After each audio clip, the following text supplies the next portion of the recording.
As we get closer to Purim, we've been speaking about some of the pertinent laws and customs.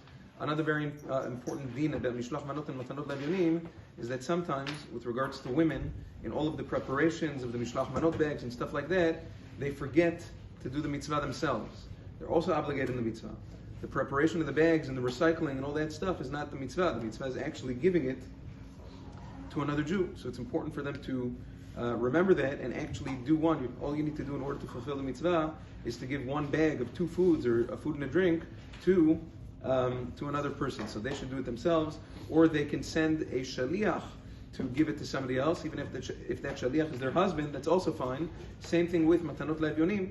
Same thing, they should take out a few dollars and give it to their husband, say, do me a favor, give matanot levyonim on my behalf, and then they're yotzei the mitzvah.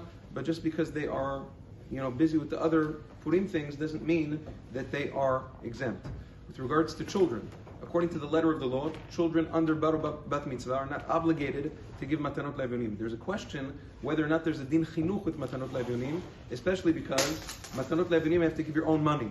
In general, children don't have their own money. So again, if a father wants to give his children a little money and then say, okay, this is for you, go give matanot levyonim, that's wonderful. But according to the letter of the law, he doesn't have to do that. At most, Agon Rabbi Yitzchak Yosef writes in Yalkut Yosef Purim, he says that if a father tells his child, look, you see this money, I'm giving matanot levyonim for you, he's also yotzei mitzvat chinuch. That works as well. Now, with regards to giving matanot levyonim to a child, let's say there's a poor child.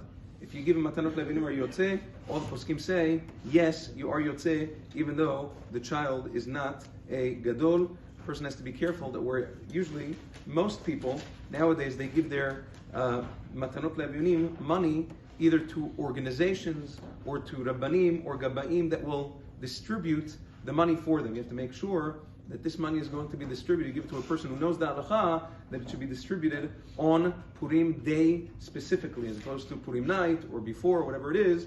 Because if it's done before Purim day, then a person would not be yotzei de chovah. So it's important to give it to people who know what they're doing. Yom Tov, Shavua Tov.